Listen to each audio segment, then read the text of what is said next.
In 2017, Tyndale House in Cambridge, England, published a new edition of the Greek New Testament. One of the co-editors of the project was Dr. Dirk Jongkind. Dr. Jongkind is a well-known scholar in both Old and New Testaments and the author of many scholarly books and articles. We at Asia Lutheran Seminary were privileged to have Dr. Jongkind come to our campus in April of 2019 to lead a workshop on the Tyndale House edition of the Greek New Testament for our faculty, students, and the wider Hong Kong community. In the video presented here, you will hear as Dr. Jongkind explains why this project was undertaken and how this edition is different from others. What we're going to do today is, it's a long morning, so we cut it in half. First, I'm going to share a little bit about why we made this Greek New Testament. And in the course of that, you will notice that I put some emphasis on why this Greek New Testament is different from, for example, the Nederland or UBS version. So, I mean, why do it all again? But also some of these specific things we are interested in and which are actually quite important, quite relevant in how we read the text. But deep down, if you really look for the rationale why how the Greek New Testament came into being, perhaps it all comes down to my desire. I wanted to have a Greek New Testament I could take to church and just use as a Bible, rather than being distracted by all sorts of other things. But that's aside. Okay, so let's start with a little anecdote. This is my first Greek New Testament. This is a small Nederland 26. It's blue, but of course none of the Bibles anyone brought to church was blue. So, but I never thought of it. You can actually see that it has suffered a little bit at the bottom of the spine because our dog got hold of it at one point. But this was my first Greek New Testament, and I sort of learned to read the Greek from there. But I want to think about something different. The form in which we put something is part of the message. So, what is the message of the big cathedral at the top? Well, it's supposed to draw your attention upwards to heaven. It is also a symbol of the riches of the church, of the promise of beauty and all that. It sends out a strong message of not so much power, but beauty, and lifts your face upwards. The bottom right corner is also a church. This one is the Lapis church in Cambridge. Outside the city boundaries, quite old, much older than the other one actually. And what does it send out for a message? Well, it's very, very humble. It's not for the rich and powerful. It is really just the church for the outcast. The form in which we put something is part of the message. In publishing, that works just as well. It may be that many of the academic articles you are reading with many long footnotes are perhaps just a way to intimidate you a little bit. Now, this is real scholarship, what we have here. And I always advise my students, if you submit your first article for publication, make sure that your first 2 footnotes are very long. Sort of contain lots of references to everything. The chance that it is accepted is much higher than when your first two footnotes are, "No, I want to thank my supervisor for so-and-so." Don't do that. So first two footnotes, make them long. Now, when you edit a text, when you prepare a Greek New Testament for publication, an editor should be sensitive to these issues. I mean, what do we signal by presenting the text the way we do? What is the subliminal message we send out? Are we putting something out that is supposed to have a specific function? Do we invite the reader to come with us? Do we invite the reader to come with us and read? Do we respect the text we present as editors? Now, all such questions are part of editing, and they have played a very conscious role in how we approached this project. A student in despair, and I'm going to give a caricature, and this is no disrespect to my colleagues in Germany who prepared the Nestlé Aland, but I can imagine sort of the first exposure you will have when you have your Nestlé Aland 27 or 28. Ooh, what's this? A blue book. I thought the New Testament was a Bible. I was learning Greek, wasn't I? Why is the title in Greek or in Latin? Novum Testamentum Graece. And then we get 90 pages or so of introduction before the actual text of Matthew. This must be a really difficult book if it requires such a long introduction. And then we get to the text, in which there are all sorts of arcane symbols, floating squares and circles and hooks, and there are brackets and stuff in the margin and a secret code at the bottom of the page. Help, this whole book is screaming at me, I am difficult and you will need to study me before you can study the text.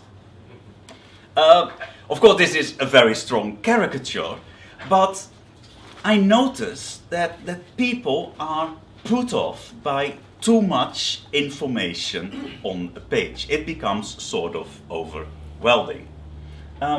So, why do we need an edition and cannot simply print the original?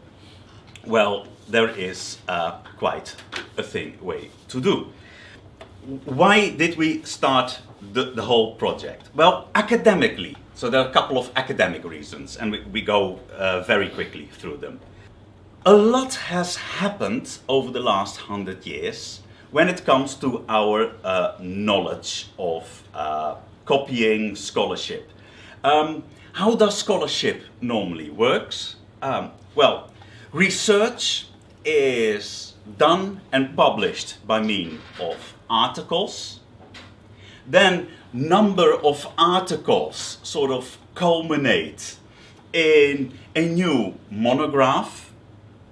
And then you finally get sort of the accumulation of all the sort of general knowledge, and that takes place in commentaries and dictionary articles. So there's a bit of a pyramid going on. The bottom you have articles, then you get monographs, and the sort of most generalized thing is the dictionaries and the commentaries.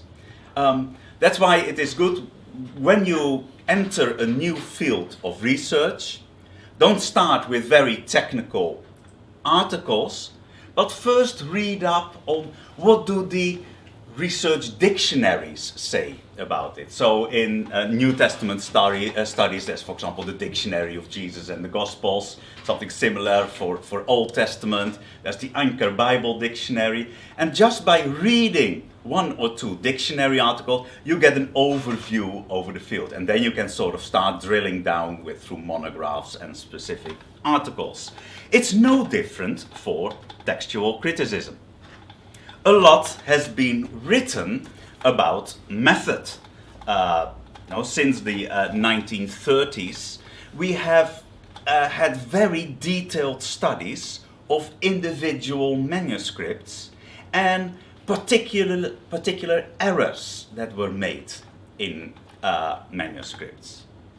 And because we started to study errors of one particular manuscript, we started to learn what tends to go wrong in copying and what tends to go right in copying.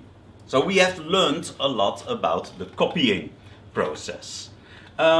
We have also learned a lot about individual variants. Whole books have been written about a single textual variant at times. We're going to have a look at one of those later today. There have been discussions about spelling, and on occasions there have been discussions about paragraphs. Now, how do you culminate all those different things into something? Well, ultimately in textual criticism, you culminate those things into a printed text that shows a little bit the result of everything that has been going on.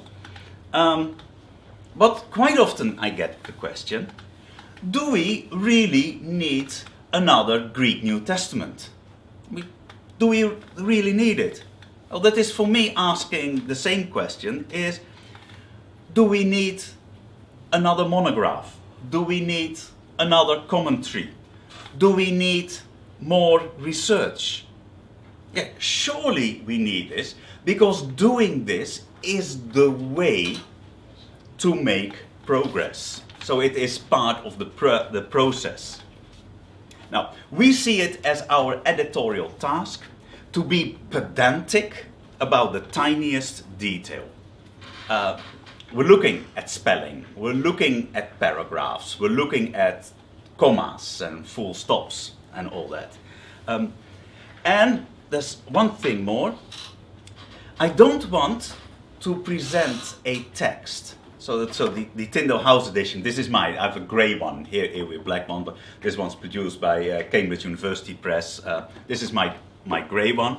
I don't want to produce a text that reflects everything I understand. So it is a text that is not limited by my understanding of the text. I want to present a text that reflects the manuscript tradition as best as possible. So sometimes we have done things that I said, it's there in the manuscripts, so we should print it, without me understanding what actually is going on there. So maybe for someone else to discover what's going on, and perhaps nothing is going on and it's just something weird from history. Okay, so far. This is how the Tyndale House edition looks like. So if you have one on your table, it will look roughly the same. Our goal was to enhance the reading experience. So reading the Greek New Testament should be be made as easy as possible. So what do you see? You see there is absolutely nothing in the margin. There is also nothing that interrupts the text, except verse numbers. They are kept tiny, but I probably would have preferred to put all the verse numbers in the margin, so that makes it even easier to read, but I couldn't get through, that past the publisher and the whole editorial team. But there is nothing for the rest that interrupts the reading. There are also no brackets anywhere in the text, because brackets always sow confusion one way or the other. So it is just simply a text that's there. Now you will notice that there are paragraphs, but paragraphs are done slightly different than what you normally have in books, because here the first letter of the paragraph projects into the left margin. Now that is something done in Greek manuscripts as a rule. Always have the first letter sort of project, or but we took it over, and we're going to have a look that has some interesting effects actually.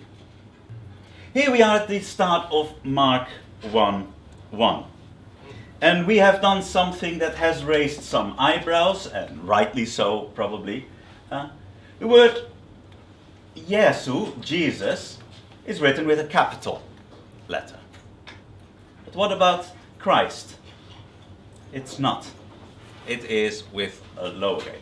Just as, of course, for example, God is written with it. So we present the word Christ as if it is a title such as Kyrios, as Lord. Doesn't mean that it doesn't function as a proper noun very often, but we didn't want to make that decision for you. And actually there are quite a few examples, in particular in 1 John, where we are not supposed to read Christ, but to read it in its original meaning, namely anointed one, the anointed one. Where we get the you have received the anointing of the Holy One, etc. And that is in the context of Jesus is the Christ, the anointed one. So we have received what Christ received. But it is something peculiar. This, however, is not a manuscript thing. Capital letters or lowercase letters do not occur in the manuscript. So this is a modern thing. There are more modern things on this here. Every division between words is a modern thing. Greek was normally written in scripture continua. So there wouldn't be spaces in. And probably these words would all be abbreviated or contracted with only the first and the last letter. But haven't done that yet. All right, here we are in Romans. And Romans 3 is, of course, a very famous passage. Now, being I stand myself in the Protestant tradition, and Romans 3:21 start. But now, apart from the law, righteousness of God has appeared. One of those key verses. 3:21. And in all Protestant Bibles, you will see that Romans 3:21 opens a new paragraph. It even opens a new section quite often with an extra blank line introduced.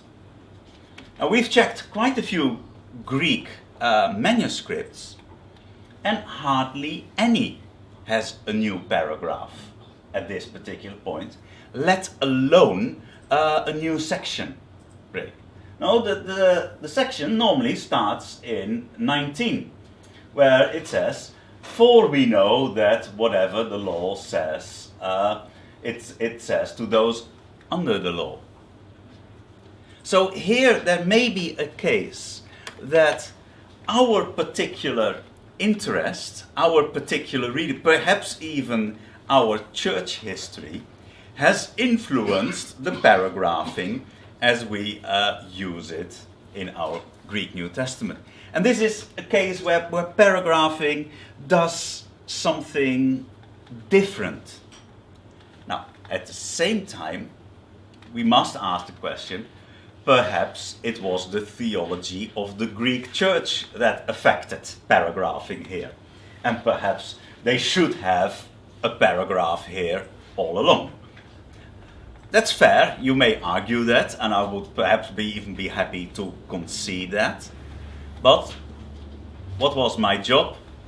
To reflect the Greek manuscript tradition and not to impose my own thing on it. Okay, that's one example. And here we see it. I think this is from the ESV, whole new section, and then further on. Here we have the Codex Sinaiticus from the 4th century. This is 19. Here we have for through the law is knowledge of sin, and then dikaiosune, the righteousness not through Thank you. There we are. Through faith. That's right. Which is halfway through 21. Here we have Codex Vaticanus, starts again in 19, and not really chorus. It may be a new paragraph, but it's nothing. There is a dot here, but not the full signs there. And here we have Codex Alexandrinus, 19, again the big one, and nothing for the rest, just to demonstrate. Here we have 1 Peter 3:15. What is 1 Peter 3:15 famous for? Why is it a famous verse? Think apologetics. Anyone? Okay, about always prepared to give an answer for anyone who asks you. But of course, that is halfway through a verse. It's 1 Peter 3:15b. So always being prepared to give an answer. What do the Greek manuscripts do? Well, here we have Alexandrinus. It starts a new paragraph at that point. So in the middle of 1 Peter 3:15, it starts a new paragraph. But that leaves a strange sentence, isn't it? Because verse 15a we get then, and sanctify in your heart Christ as Lord. And then we get always prepared to an answer, to defense, to everyone who asks you a word about the hope that's in you. There's no verb in that sentence. Why would you start a new paragraph with a sentence without a verb? And if you start a sentence such as this, you probably should add be here rather than being. So if you would put a comma after humon, you put here a comma here, and you would just have this bit following, then you would get something always being prepared. Sanctify the Lord, always being prepared. If you make it into a new paragraph, you will have to add an imperative, something like always be prepared. Why would you do that? Well, it was only afterwards, when we done this, I noticed what's happening for the rest in 1 Peter 3. This is 1 Peter 3:1. Likewise, women being submissive or being submitted to your own husbands. Where is the verb? Well, there is no finite verb here. Second paragraph. Husbands likewise. Where is the verb? There is no verb. Next paragraph. And finally, all of one mind, etc., etc. Where is the verb? There is no verb. So it actually, and 13, again, the same. This is the main sentence. Who is the one who will harm you?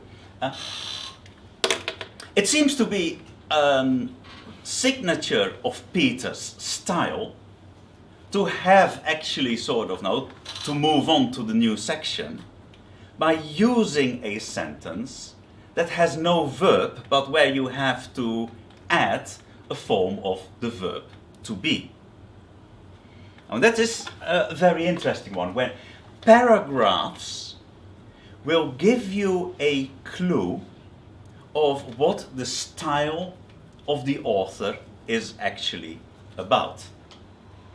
Now, the paragraphing, how we put it in our text, we had a look normally at the 6 or 7 oldest manuscripts for every passage, at least every continuous big manuscript, and took the majority view of them. That was the way where we put paragraphs. We've learned a couple of things.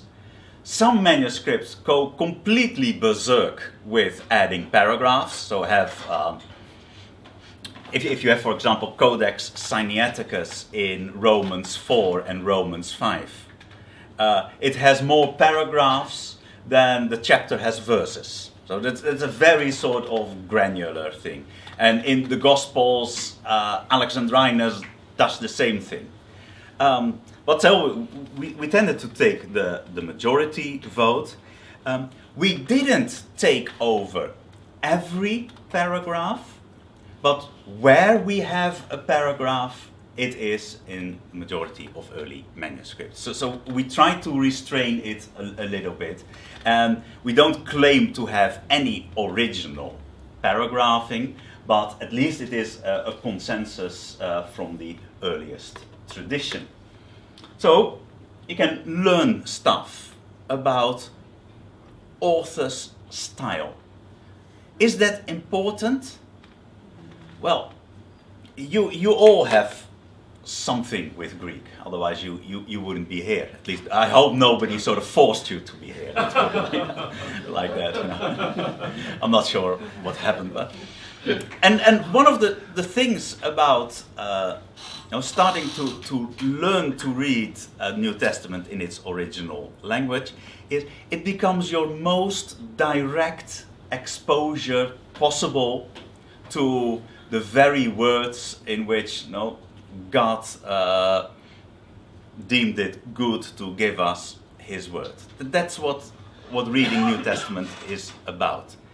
And if you start, or when you start to see things like author's style, then that warms your heart a little bit, because you're not sort of talking about an abstract book anymore. But you also get to see some of the personality of those people who were instrumental in providing us with His word. And for me, that is just a delight. Oh, Peter, that's what you are about. Now, you have those sort of short sentences. Here we have Mark. There's an opening of Mark. If I would ask you, on the basis of this page, what is Mark's favorite conjunction? Not that difficult, is it? Here you can see an advantage of laying out paragraphs this way. I mean, half a second and you've learned something very crucial about Mark, and it stands out.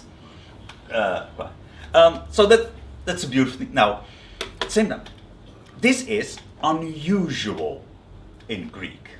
Now, Mark overuses the sort of simple, I'll go for the Erasmian pronunciation today, kai. He overuses it way. Just as John, for example, overuses un. It is not a reflection of normal Greek usage. Actually, if you read through Mark as a whole, it doesn't use very many different linguistic devices. So it is rather limited in how complicated the language is. That is why we use Mark so often in the first or the second year of learning Greek, because it is sort of reduced in its complexity.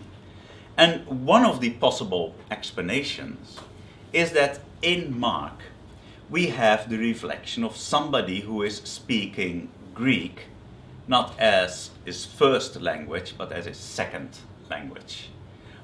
English is for me my second language, and on average it tends to be slightly simpler than how a native public school educated Brit would say things. Why?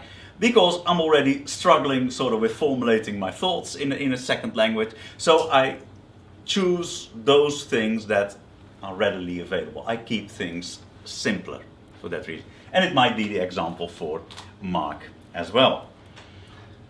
Here we have Matthew. And let's do the same exercise. Matthew is clearly slightly more complicated. But if you look at sort of which is one of the connectors that starts a paragraph sort of 4 times or 5 times? Tote, indeed. Then. So we have, let's see, how many do we have? There's one here, there's one here, there's one here, and there. So tote is one of those more Matthean ones. Okay, slightly overused perhaps than, but it is at least better than Mark's Kai. I mean, better in the sense of stylistically better. I'm not criticizing Mark for what he does, let that be clear. But there's something else going on. Hode, Petros. Hode, Archierais. Hode, Petrus. And we have Hode, Archierais and Hode, Jesus.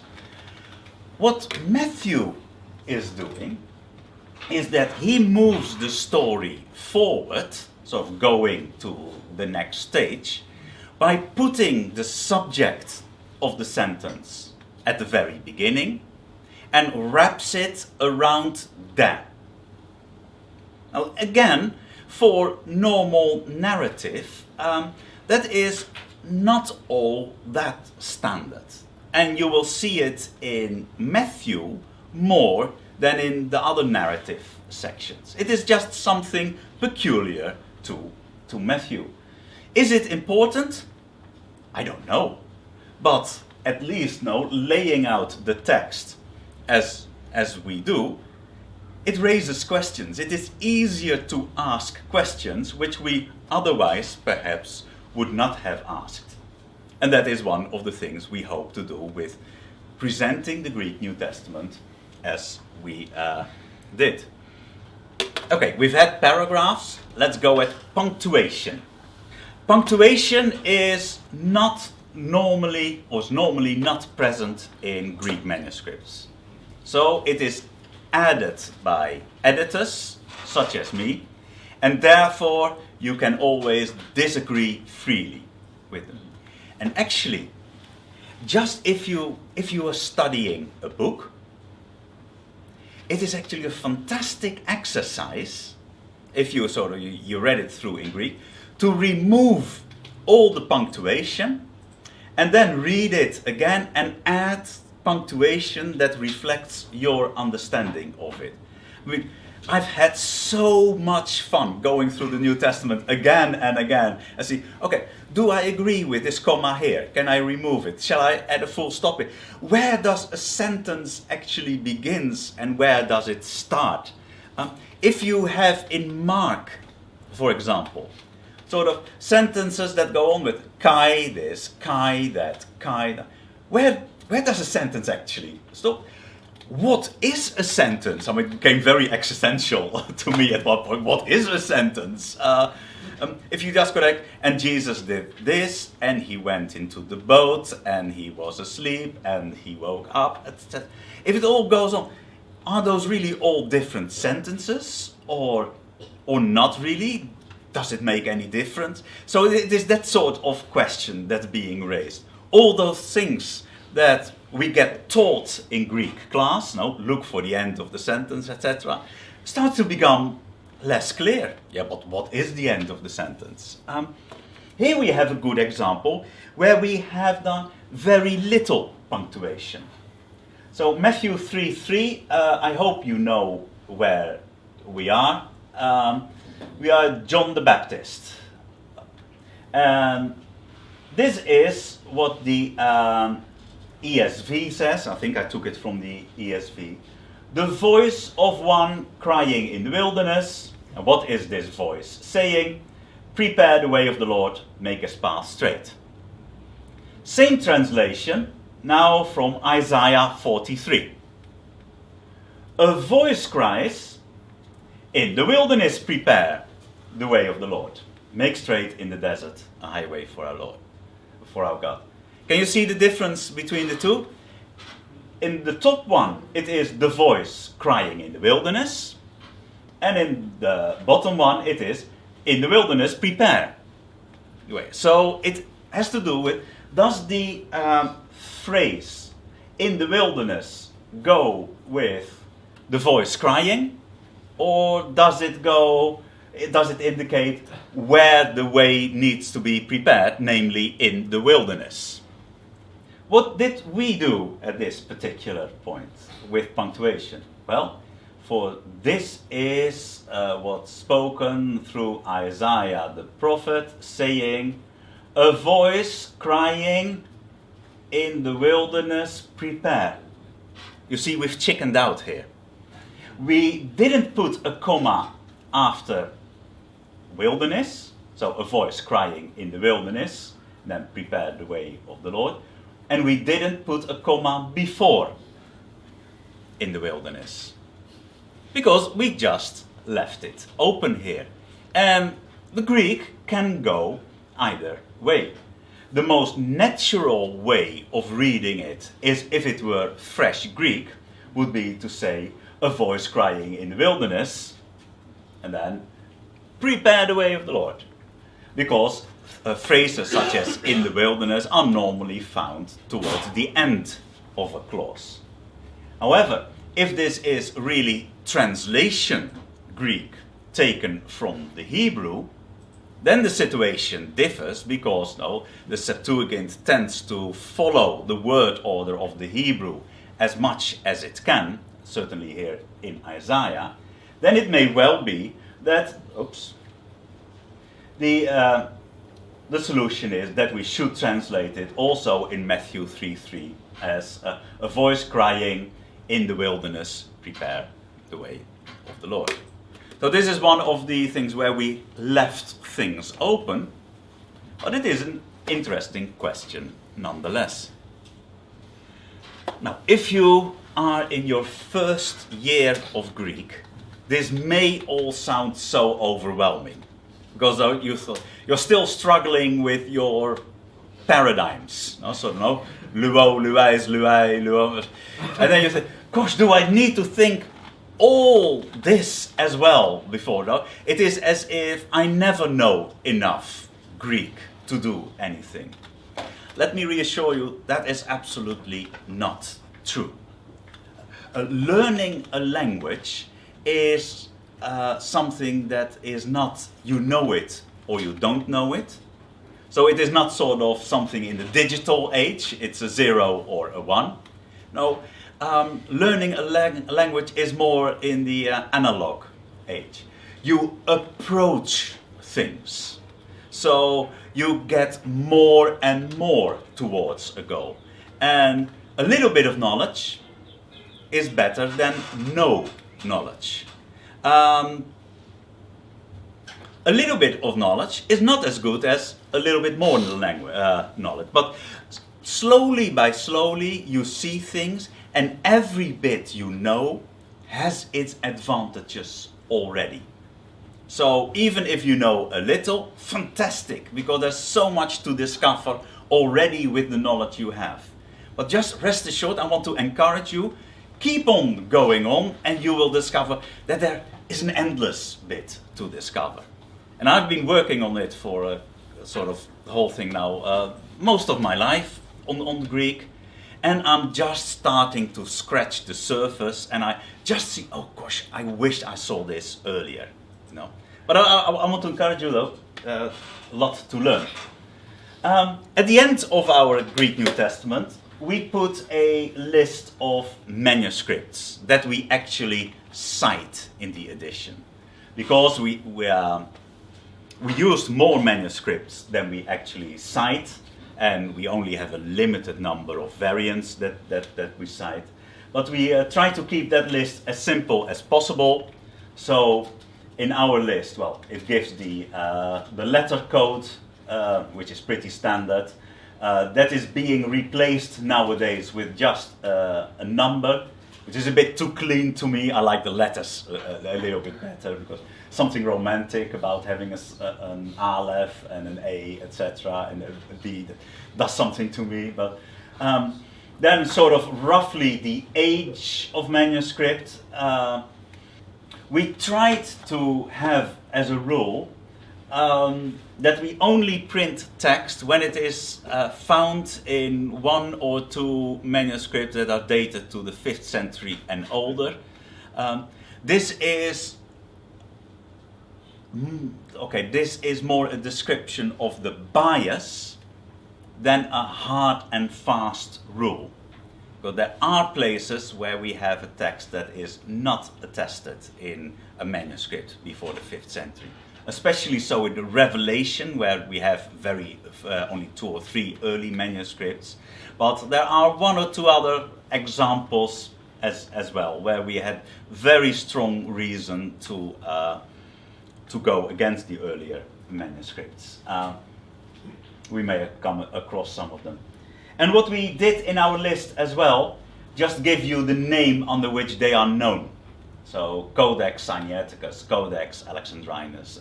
That's again, it's a help to the reader more than there's any sort of scholarly value in it. And this is our little apparatus. So apparatus is the name that of everything. Apparatus criticus is the full term of everything that we put at the bottom of the page, where we give some indication of some of the most important variants. Some of the variants are there because they are important.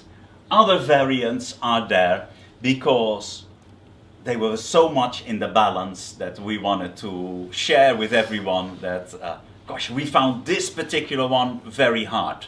It's a little bit to indicate our level of confidence or our level of sort of scholarship where we are to everyone. We didn't want to hide that. Called Mark 1, whether the words Son of God are not there is an important one. And as far as we are concerned, they should be in the text. Though we have the diamond of uncertainty there. So there is a case to be made that it should not be there. If there ever is a second edition, that diamond will probably disappear. Because actually I think the case for it is very strong. And then we have some variants where you think, gosh, why are they there? Look at verse 6. Whether it says eston or estion. These are just 2 different ways of writing the same verb, the same form of the verb. So eating, that's what it means. And whether you write it with an iota or without an iota does not make any difference whatsoever. At least as far as I know.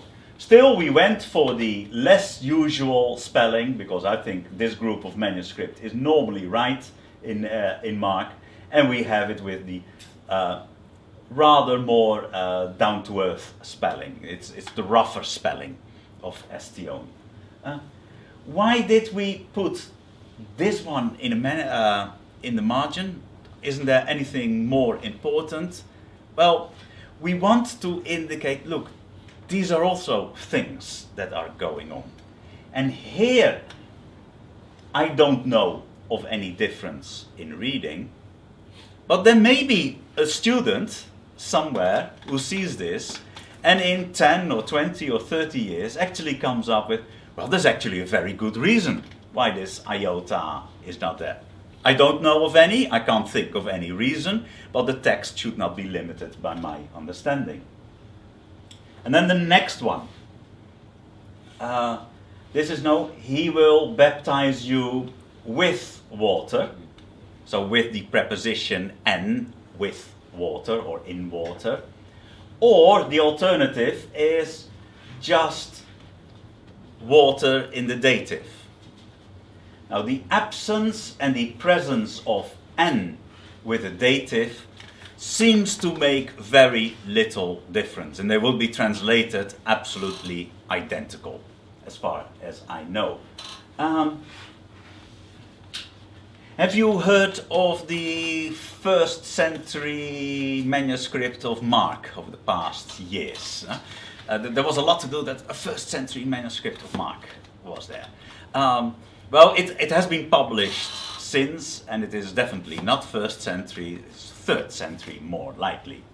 But that actually covers this particular variant, interestingly enough. And it has this reading, Hudati, rather than en Hudati. Ooh.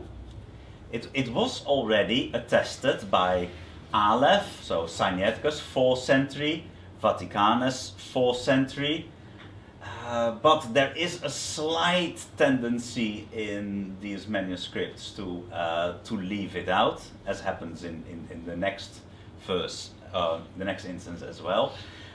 It was a diamond of uncertainty thing.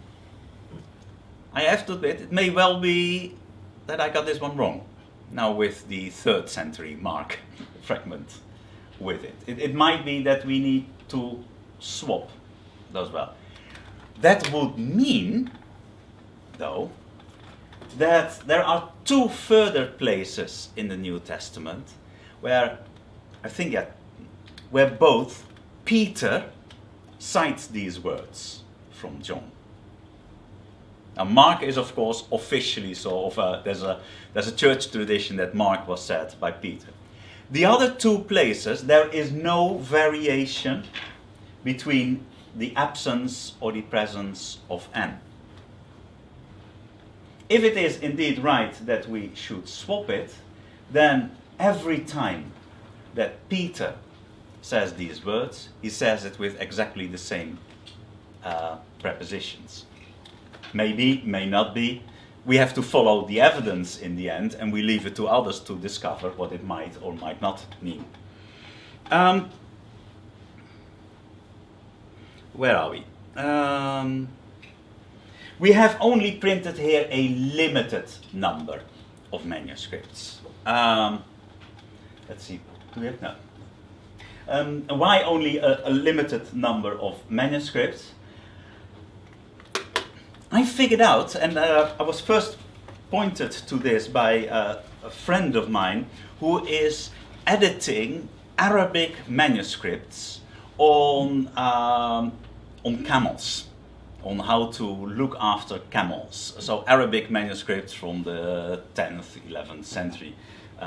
I'm not sure why he is doing, well, at least it pays the bills, but and he says that if you have many manuscripts of a sort of kind of mixed tradition, then normally after 10 or 11 manuscripts, then it hardly pays off looking at any further manuscript, because they do not sort of change the situation anymore. So after a certain number of manuscripts, if you have the most important manuscripts there, any further manuscript is a sort of the law of the diminished return. So it doesn't add that much anymore. And I thought that's probably a good rationale to declutter an apparatus. So that's what we did as well. With one addition, for every variant we cite, we always give those very same manuscripts, for and against. So we never give a half apparatus, we always give the sort of the full thing. How much variation do we give for Act 1, the first page? Only one variant. And the variant is actually about the presence or the absence of the article before Jesus. Translation difference would be minimal, but it is about the most interesting manuscript or variant you have here. Because Acts, what is the big text critical issue about Acts? Anyone? Yeah, feel free to shout out something. What is the big question when we talk about the text of Acts? It's not the ending of Acts, but it's a good guess, yes. Well done. Okay, it is the Western text of Acts. Now, what is the Western text? Well, throughout Acts, there are variants that make the text longer. And there is some estimates say that it may be as much as 6 to 7% longer. And every time you are in Acts, you get big rewritings and extra details all throughout. It almost looks as if the Western text and our normal text are two different, well, editions of the same text.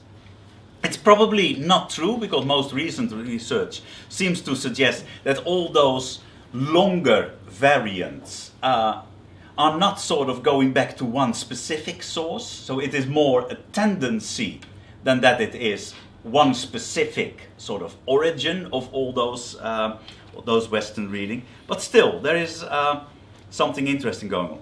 Now, what we did is say all those Western readings, they are very interesting, but they don't stand a chance of being original. Sorry for all those people who are interested in the Western text. With one stroke, we dismiss them all. Some people criticized us quite a bit. The interesting bit is, a year later, my friends in Germany published their newest version of Acts. What did they do?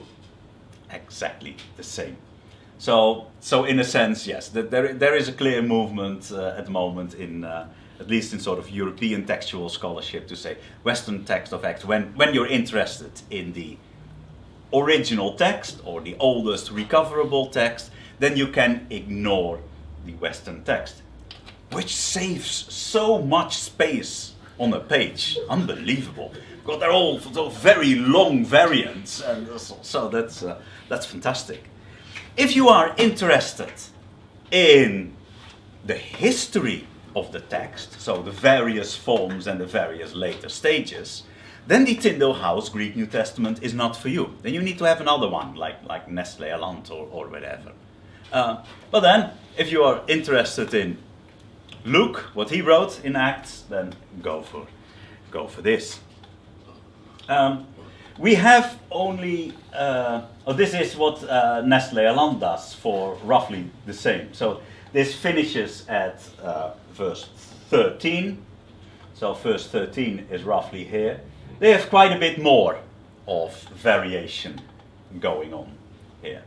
And I think most of that is completely unnecessary when you are interested just in the original text. It is all necessary or interesting, etc. I love this stuff, but when you want to have the text and read it and use it in church and exegesis and all that, then the others should be sufficient. We have two minuscule manuscripts. There are two types, basically, of script, of writing used to write Greek in manuscripts. Up to the 9th century, everything was written in nice block capitals. So in basically all capital script. And most first-year students don't have much problems in starting reading in John 1, in Codex Sinaiticus, 4th century, old, must be difficult to read. Very easy to read, actually. Okay, there's no word division and there are no accents, but still it is fairly easy to read. Then in the 9th century, the Greek scribal tradition went over to this sort of script, where letters are combined with one another.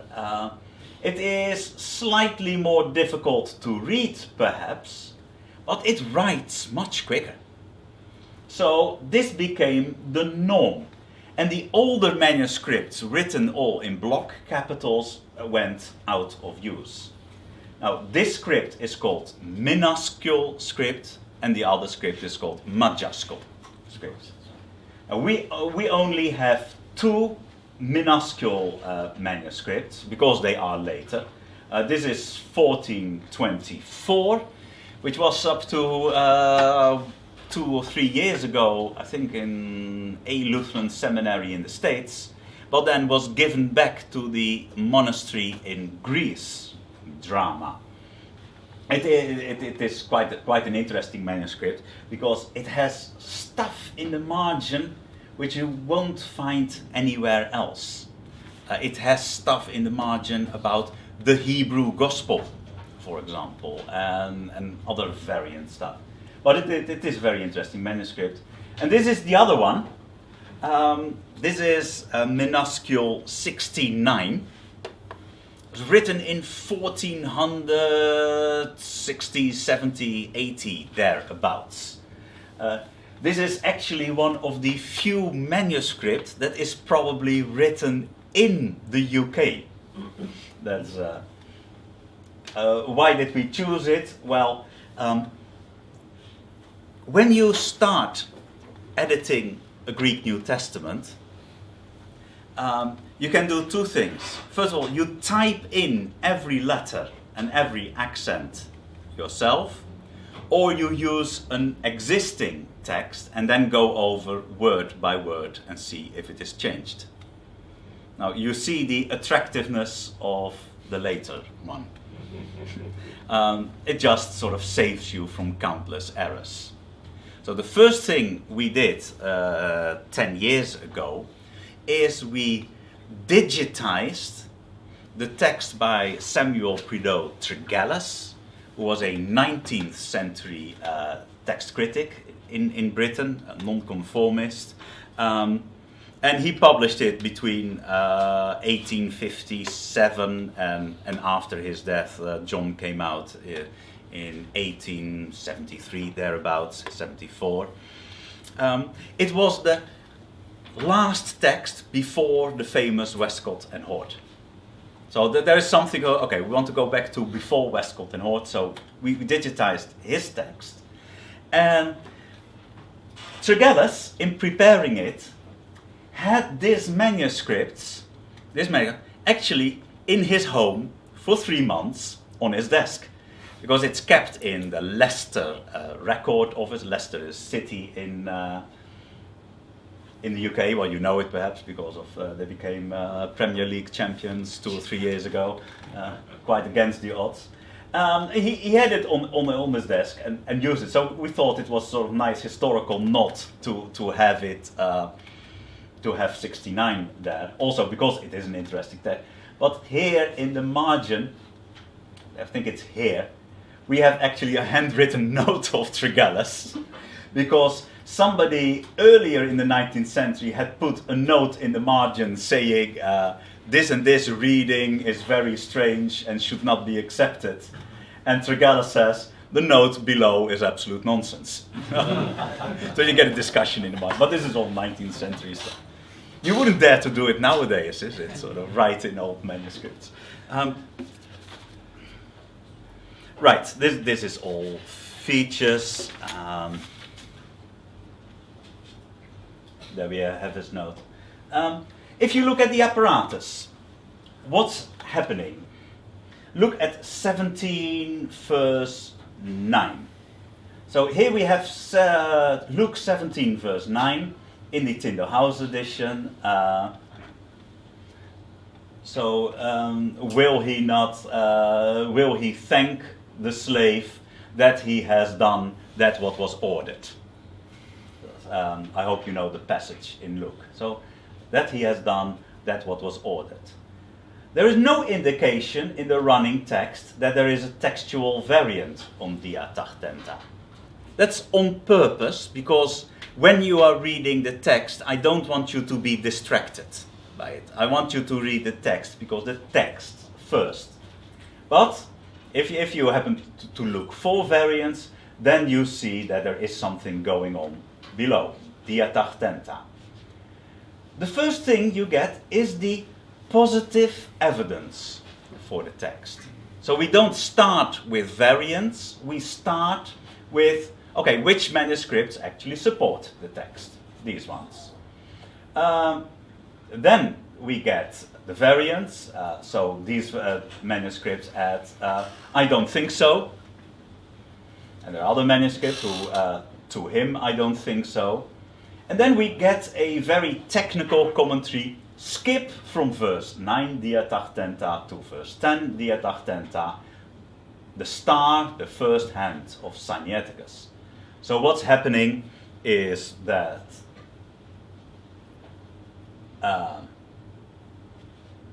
Sinaiticus jumps from here to here and leaves everything out in between. That's a typical copying thing, is it? Because when you are copying, what happens? You have your mother manuscript here, you have your fresh manuscript here, and you're constantly going back and forth with your eye. Now, if you finished a word with dia tenta, then you go back to your text and you're looking for dia tenta. That's where I was. Well, there happens here to be a dia tenta a little bit further down in the text. Your eye catches the second rather than the first one, and you leave something out in between. But that's nothing malicious about it. It is just an accident of copying. I thought, yeah, how do you say that in such a way that everyone understands it the first time? Well, we thought we use the technical term skipping here. So skip from the first line to first term. I hope this is sort of self-evident. And this is how it looks in the manuscript. And there was indeed a scribe very early on who added it. And then there was an even later scribe who corrected the correction, because the correction, the first correction, omitted panta, and this is a second scribe said it would be added. If you see such a thing in a manuscript, and this is Codex Sinaiticus, you can see how easy it is to read. Dia tach ten ta. It's all capital letters. It is not very difficult. There are all sorts of things going on with already correction starts here. Then we get an arrow. And the arrow here connects it with the arrow there. And because of the shape of the arrow, and now it gets complicated, because of this particular shape of the arrow, we know that this correction was made when the manuscript was written, but that the actual corrector here is not the guy who wrote this bit, but is the sort of superior of the whole writing thing. This guy wrote some of the other parts of the text, but he didn't write most of the New Testament, but he corrected it. The guy who wrote this has a different type of arrow, and it's a sort of, you get to see the hands in it. What do we have here? Now I need to have my notes. Oh, this is interesting. And the time of the dead to be judged. The time of the dead to be judged. And there is a variant on the word time, kairos. Now, kairos is read by most group of manuscript, but there is something, a variant, namely kleros. Does anyone know what kleros means? Kleros? Fate, roughly.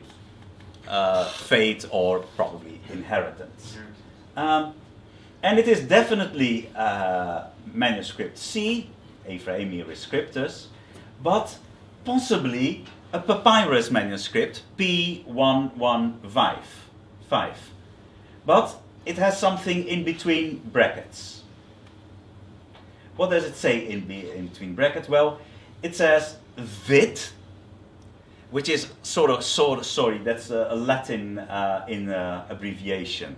Comes from ut videtur, means apparently. So quite likely or apparently P115 has it. And why? And then we say why it is apparently. Because only the eta and the rho are visible, but both the letters have a dot under them, so they are only partially visible, but it is the defining letters, R, from kleros. This cannot be kairos. So if it has to be one of the two, P115 says eros. Now this is one of those things where it pays off to look at the manuscripts every time. And we've done that afresh, so Nestlé Aland will tell you something different about 115. Here we have it, This is P115, and it must be here.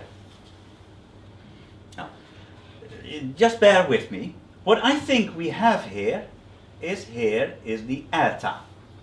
Capital letter, now looks a little bit like a modern H in English script. I think the eta is quite clear. One horizontal and a vertical. And I think here we have the bottom of a row. So we have sufficient of the row goes below the line. We have the row and we have the eta. So that is enough to say we have this bit here. Do you agree with me roughly, or do you think it says kairos at that point? Well, does it say kairos? No. This cannot be an alpha. This might be an iota, might be, but I think this is certainly an eta. Therefore, I think this is a row. Okay, that is roughly how those very fine distinctions. And the fun thing about this, you only need 2 or 3 minutes looking at it to understand what's going on. Looking at manuscripts doesn't take that much technical expertise. Actually, it takes a little bit of common sense, and it takes a sort of a willingness to sit down and have a look for a moment. Now we're going to rush through the rest so that we can have a break. Yes? This is the end of Romans. The end of Romans has a complicated structure, because the final 3 verses of Romans, 15 to 16, occur at different places. So in our apparatus, we have a little bit of a story for you. It says, no, the location of 1625 varies. The various sections of text are designated as follows. So you get this, and you get how different manuscripts structure the text of Romans. Again, it is a little bit story. It is not the usual textual apparatus, but it works nonetheless. We have 3 principles for the New Testament, Tyndale House New Testament. The first one is this. An older reading has more to commend itself than a younger reading.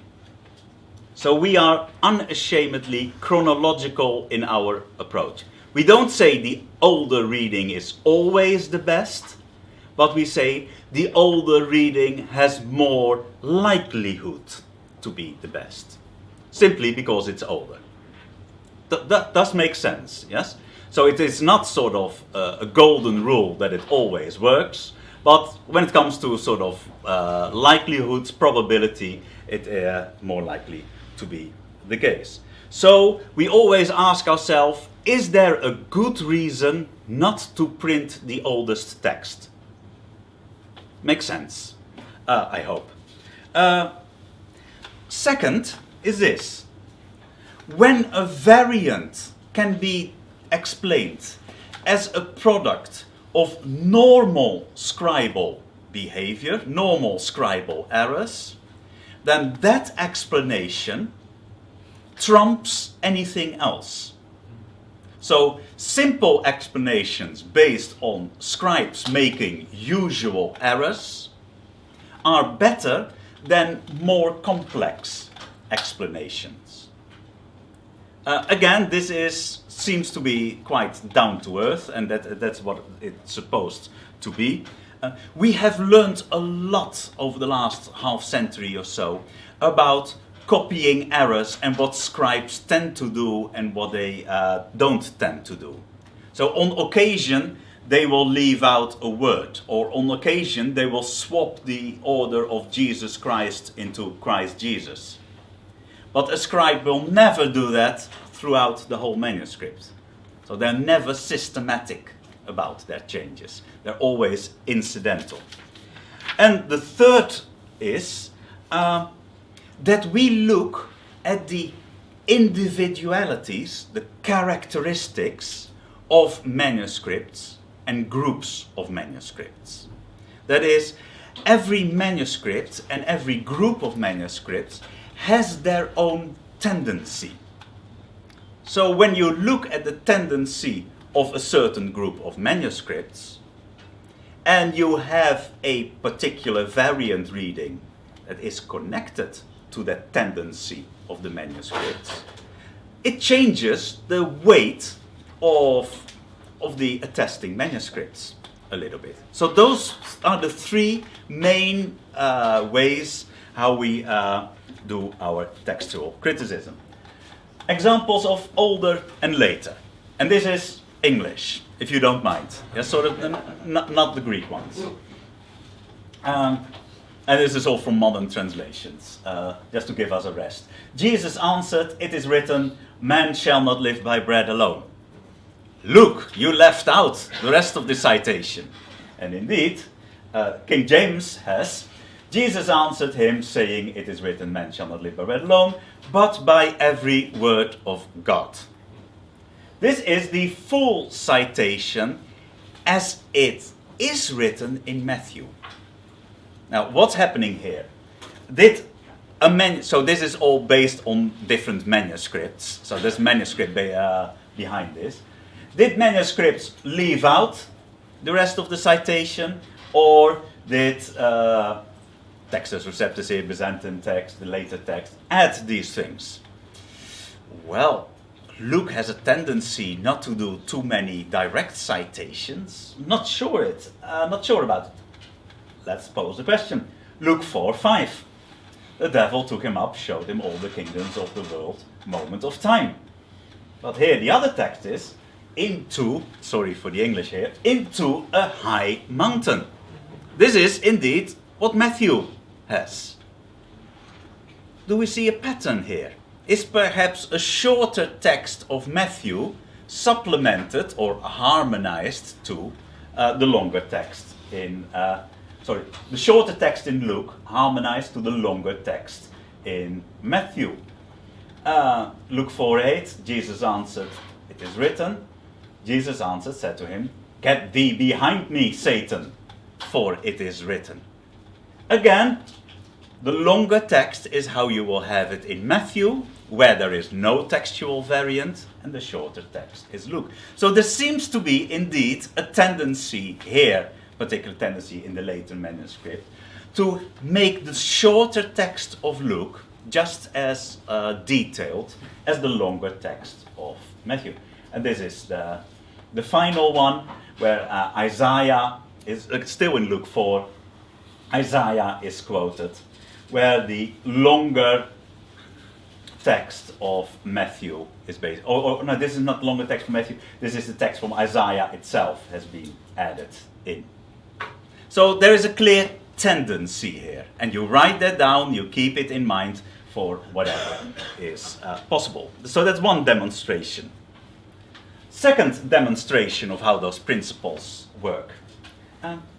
One thing you learn about scribes is that they tend to be influenced not just by parallels in different gospels, but by the immediate environment, the immediate words before and after what you're copying.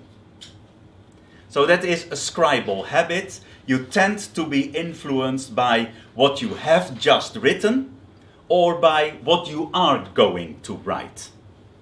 And if you look at your own writing, you will notice that you're doing it yourself as well. So, start analyzing your own errors you make when you're typing. It's interesting, you see all those things, scribal errors coming back. Here we have an example. The Tyndale House edition has, you have the anointing from the Holy One, and you know all things. Now, you know all things is this group, so these two, A and C, are both 5th century manuscripts. But the usual suspects, Aleph and B, Sinaiticus and Vaticanus from the 4th century, have you all know. So the text either says, you know all things, or the text says, you all know. So there's a slight difference here. Now this is how I explain it. Yes, sorry about that one, we'll leave that. Just a moment earlier, the scribe has, and not all are from you. And he had used the word pantes here. A moment later, he writes pant again, and I believe he was influenced by the earlier one. It's not a deliberate change. It is just that this word is still lingering in his mind. So it is a very unconscious, automatic, just a stupid copying error. Well, we call it stupid, but it is just part and parcel of copying. So this panta is therefore, it seems to be the unharmonized reading. It is the different reading here. And therefore, I believe it is the original. And you know all things. And by the way, if it is, you have the anointing and you know all things, we might well have another connection to John 15 here. But that is something for other people to sort out. That's not my task as a tech critic to do it. So that's the second demonstration, scribal habits. In Psalm 104, at least in the Hebrew, we have an interesting variant. The birds of the heavens dwell, they sing among the branches. And here it says, the Septuagint says, and from the middle of the rocks they give their voice. But at least, no, it is the Septuagint translation. Apparently, they are high. So the birds dwell apparently in the rocks. That is what most Septuagint manuscripts have. Now, Codex Sinaiticus in his Psalm text does something different. From the middle of pteron, their feathers, they give their voice. So these poor birds, from the middle of their feathers, they are screaming. Now, why did he write feathers? Well, you can see pteron and petron, same letters. And only two letters are swapped around. Now, what is happening here is something that's called in psychology semantic domain activation. So it is talking about birds. About birds. And once you are writing about birds, all the words related to birds are primed, sort of, so that they can provide context. This whole semantic domain of bird-related words is activated. What is a bird-related word? The word feather. So when this scribe read from the middle of, he must have seen the word feathers. Because no, you don't read too precisely always.